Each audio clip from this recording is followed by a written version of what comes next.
A new episode of Legends and Leaders, and today it's great to have Oscar here, the CEO and co-founder of Epidemic Sound. You've been involved in the music TV show business. You've been involved in the educational, in the toy business, in the digital toy business. I mean, you've just been in a various amount of areas and seem to have done well in a lot of them. And recently, Epidemic Sound raised it over $1 billion valuation, and you guys have paved out, really a new type of opportunity for creators to utilize music at an affordable rate and to have more accessibility to types of music. So it's exciting to have you here. I'm looking forward to getting to your story. Thank you for having me. I'm super glad to be here. Awesome. So did you always want to be in music and entrepreneurship? How did this kind of passion of yours begin? So I'd say that storytelling, which is my big professional passion, I think I've always been intrigued by stories. I was the kid who loved to write rhymes on the Christmas presents. I was always into poetry. I've always loved music, but unfortunately I was born without talent. So I learned to play the guitar by watching YouTube films many years ago. And then once I decided to play for my then girlfriend, who's now my wife. And we both looked at each other, shook our heads, and we said, let's never, ever put anyone through that again. So I don't have the talent of actually playing music, but I'm a huge fan of listening music and consuming it. I'm the part of the population that loves lyrics, so I listen to what people sing and talk about, and so that sort of really touches and gets to me. And so 15, 16 years ago, when I started working within storytelling, that was a massive commercial transition for myself, but the best business decision I ever made. So why is it that there's so many people that are involved in music and technology that come out of Sweden? Is it just something about the place? Well, I think it's fair to say that Sweden is this minuscule country. We're tiny. We speak a ridiculous language. There are only 10 million of us. We're by the polar circle. We're not really famous for anything. We're really good at standing in line. So I guess that's something. But besides that, I think that it's fair to say that we discovered that we basically have two superpowers. And one is engineering and technology, which we over-index in. I think it comes down to our nature. We're good at collaborating. We don't like conflict, and so we talk a lot and we learn from each other. And the second one comes down to music. And so I think we have a fairly melodic language, sounds somewhat beautiful when we talk it. And we've been blessed throughout the last couple of generations to have very talented music creators that have done really well internationally. First wave, I think, was the artists themselves, so the ABBAs of the world and whatnot. And then the second wave was people standing behind the turntables and producing sort of famous content and stuff. So you get the Aviciis and the Swedish House Mafias and the DJs and the whatnot.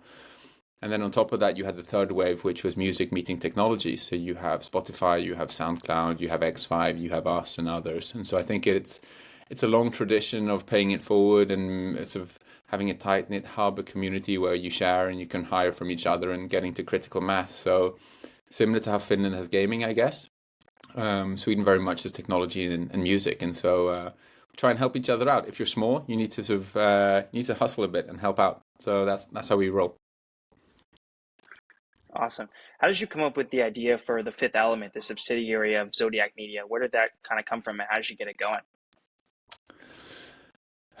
So I think the context there, which is relevant, is that in the earlier part of my career, I was a numbers guy. So I went to the Stockholm School of Economics. I then moved to the US. I lived in Philadelphia for a while. I went to Wharton, did an MBA, started working for this big, prestigious American firm called the Boston Consulting Group. And at best, I was a mediocre consultant for a couple of years. So I was in a team of ferocious learners, but we were all incredibly similar, and we basically did the same thing. So we all pulled 80-hour weeks. We'd all gone to Ivy League schools, but didn't really complement one another. We were just more of the same. And so after a while, I got fed up, and I did a bit of soul searching, and I decided I wanted to do something else. And I'd always been passionate about storytelling in general, television in particular. In Sweden, we're not very religious, so we're agnostic, and so nobody goes to church. And so the fabric that sort of keeps people together, what people talk about in our very long and very dark and very cold country is, come Monday, when you come back to work, like people watch TV shows like Dancing with the Stars and the shows that really matter and that people sit in their small huts and watch. And I love the idea of making those shows, like playing a part in the social fabric, helping in a small way to contribute to bring that together. So when I joined the TV production company, I was the numbers guy. So I got to do the budgets and the models and build out of the plausibility of how a show could work and finance and run and work. And I loved that. But ultimately, I think my work then progressed. So when I was at Zodiac Television, where we did The Go with the Dragon Tattoo and Bear Grylls and Man vs. Wild, so we made all these shows. I was in charge of making coffee and acquiring companies. And I threw amazing office parties, but also did our stock listing and our IPO. And so I think it was in that very creative, tumultuous period. At some point, I was asked, like, Oscar, so there's YouTube, right? And there are all these cats on skateboards. Like, there has to be something better that people can watch. Like, how could we create content which would work online? Couldn't you think about that? And so we started a company within this production company, which is very traditional television. I got to start something new, so I wanted to bring something different, so coined the name Fifth Element. And that was the first production company which was completely dedicated to non-linear storytelling. So not broadcast, it was internet, it was IP, it was mobile television. And we did all kinds of crazy stuff. 99% was horrendous, just wrong. But over time, we got it slightly more right than we got it wrong. And that led to a number of insights and shows and contents and an appreciation for this new industry, the new possibilities, which then ultimately led to farther down the line to where we are today. But that was how it all got started. Mm-hmm. So you also had this idea for like Made in Sweden, this like TV show that wound up becoming something that could help discover a new artist. Like why kind of branch into that side of things after you had seemed to have some experience in the area, but why actually like, build out the show?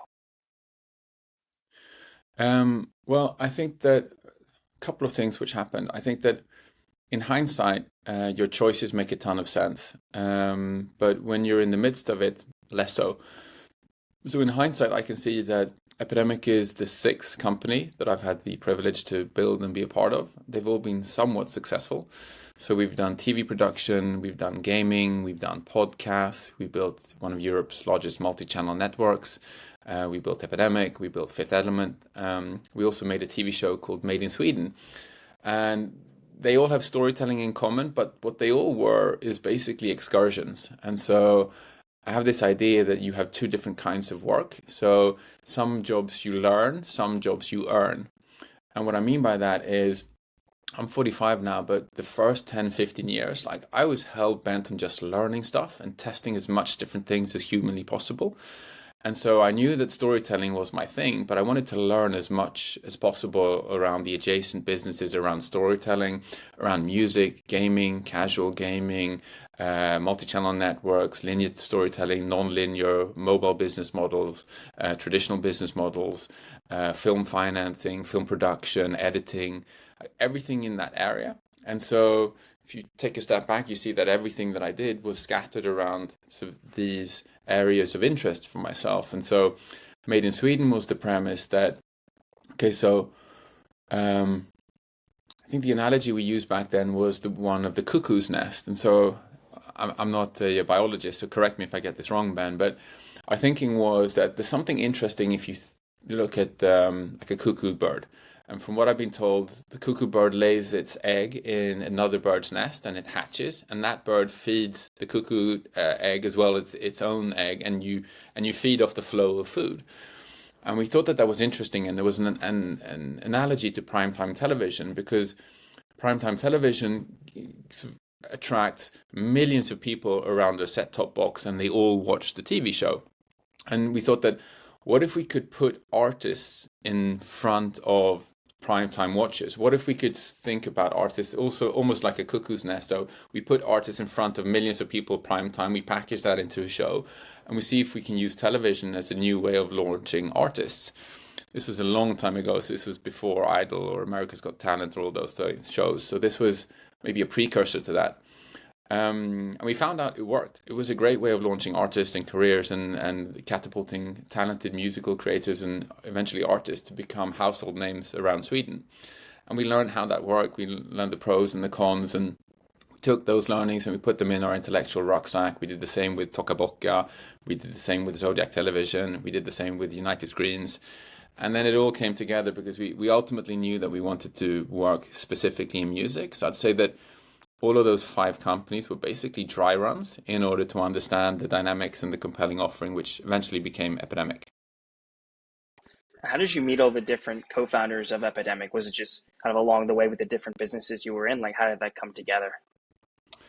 It was a combination of insult and serendipity. And so the insult is the following. So my self-proclaimed godfather, so he's actually not my godfather, but he goes around telling people he is my godfather, which annoys the hell out of my actual godfather, if I'm being honest. But he called me up one day and he said, "Hey, Oscar, I want you to come join me for lunch." So I hop on my bike and I bike over, and he's this very successful financial executive. And I show up and I sit next to this trendy cool guy on my left. And my so-called godfather goes, "So this is Oscar. He's incredibly hardworking, but he's one of the least creative people I know. This is David. He's one of the most creative people I know, but he's not very hardworking. You should probably do something together. By the way, I've ordered food. Let's eat." And I laughed similar to what you're doing now, and David chuckled as well. And so it turns out the guy on my left, his name is David Stenmark. He's one of the most prominent music producers in Sweden. He sold millions of albums. He's written a lot of hits for Celine Dion and sort of lots of stars in the 80s, 90s, in the like around the millennia. And we hit it off. Like, my godfather's not totally wrong. I like to think that it's more like the oracle, that he told me what I needed to hear, not that it's necessarily the truth if you're a Matrix fan, but well, I'll let others be the judge of that. But David and I hit it off and we struck up a friendship, and so we started to experiment and do stuff together. We then involved three other friends of ours, and so it was basically we were put together through an insult. Then we spoke to a few friends of ours, and ultimately there were five of us, which is quite a large number if you think about entrepreneurs that congregated around this one idea, which ultimately turned out to be Epidemic. And at the core of that, there were two problems that we wanted to solve. I don't know if you want to get into that, but that's how we got to know each Sure. other, at least.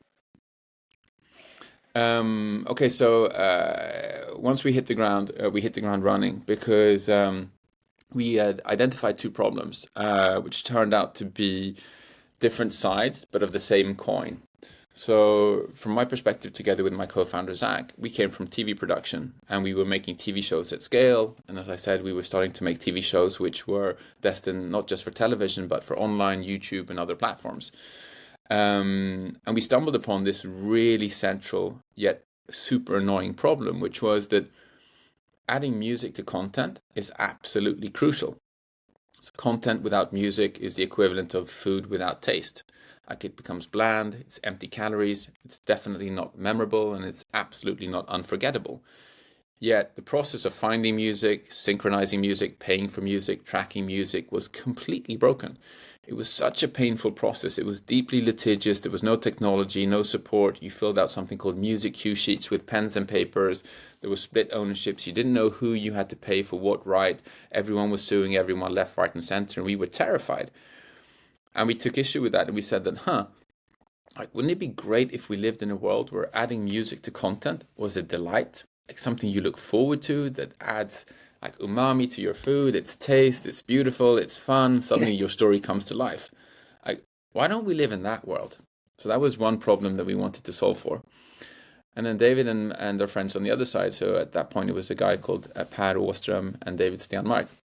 They came from the other side of the equation, so the supply side, the artist side.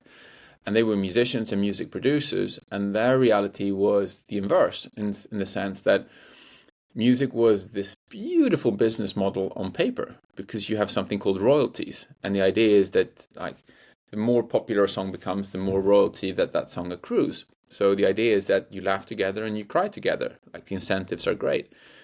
But it turns out the model doesn't really work. It's a little bit of a rigged lottery, because there are so many different middlemen. It's untransparent. It doesn't hinge on technology. It doesn't really scale. So at the end of the day, you had like a subset, like the 1% made money, but 99% didn't. And more importantly, the entire model was optimized around middlemen. So record labels made tons of money, publishers, neighboring rights, PRO, like all the intermediaries who added value were like super happy, but artists were poor. They were struggling and they couldn't make ends meet, so they had to work at Costco's or Walmart, or have like a side hustle just to finance their music. And we took issue with that as well. And we said that, like, that's bullshit. Like, wouldn't we like a music industry that optimizes around artists, that supports artists and make them profitable and successful and famous? And so we saw these two different problems. Like, how can we turn content creation and soundtracking content into something great and inspiring and fun? And how can we re-engineer the music industry such that artists actually benefit? And we combined the two.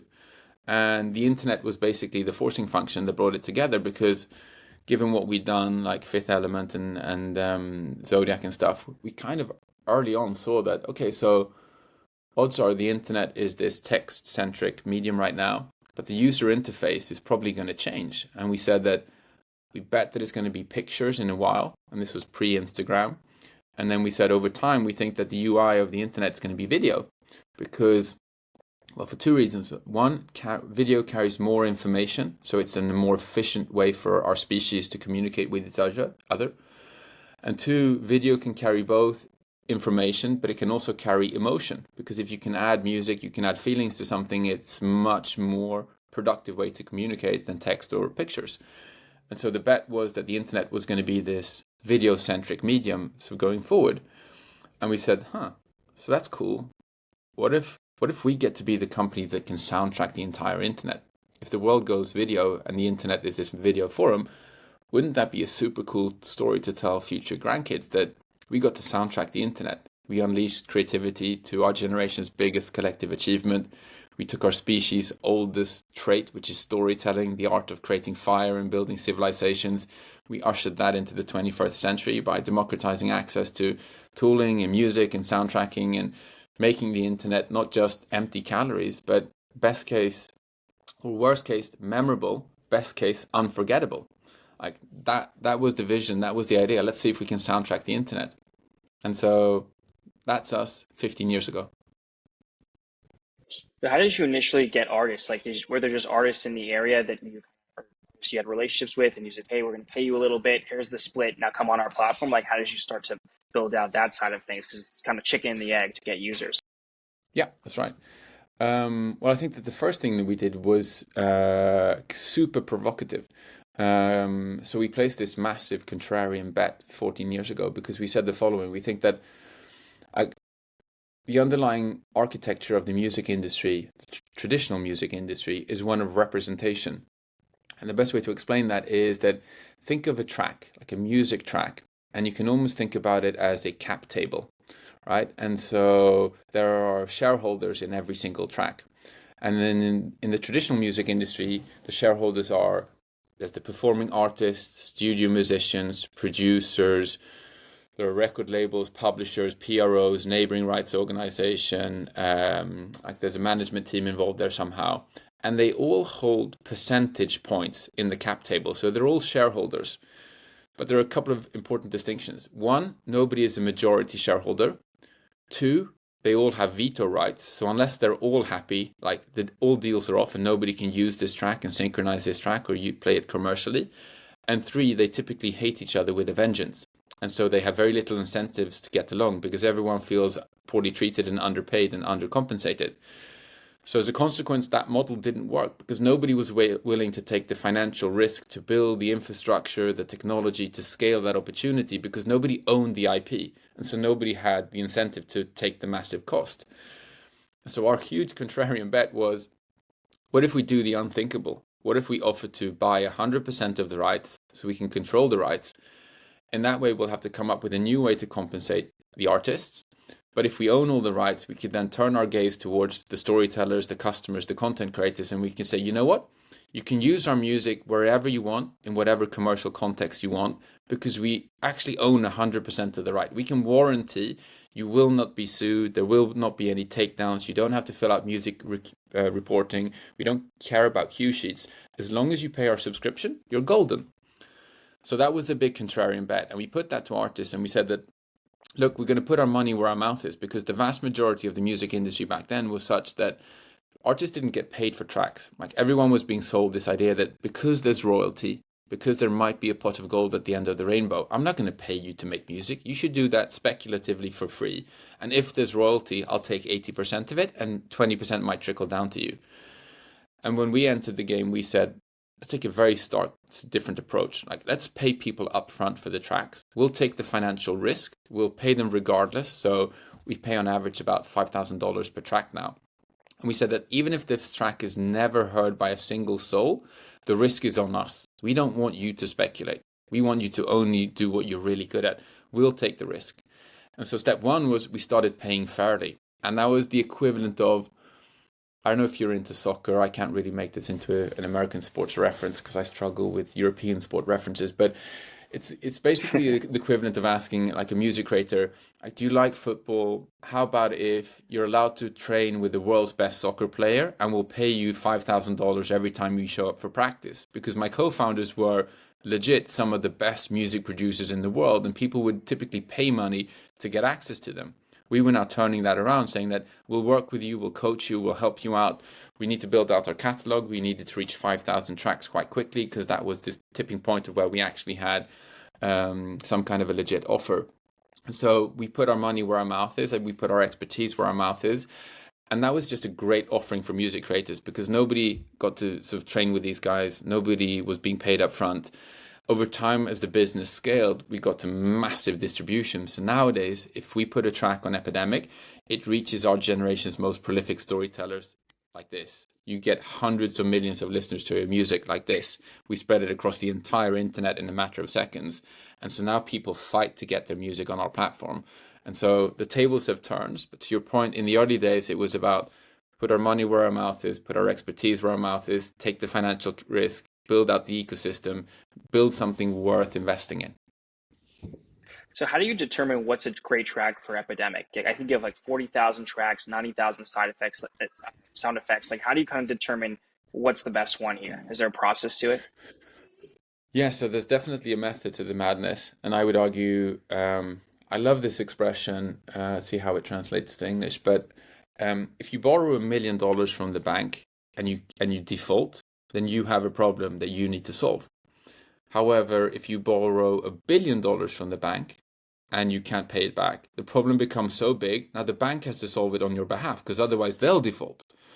And so I think that the takeaway is that something happens, like logic can switch when you hit an inflection point. When you hit scale, suddenly left becomes right and right becomes left. And the analogy here is that in the early days, it was much more difficult for us to determine what kind of music we should be acquiring because it was based on our experience, it was based on our expertise, and we had to place a lot of bets. But as our business compounded, we're now a huge business. So we soundtrack about 20% of all of YouTube.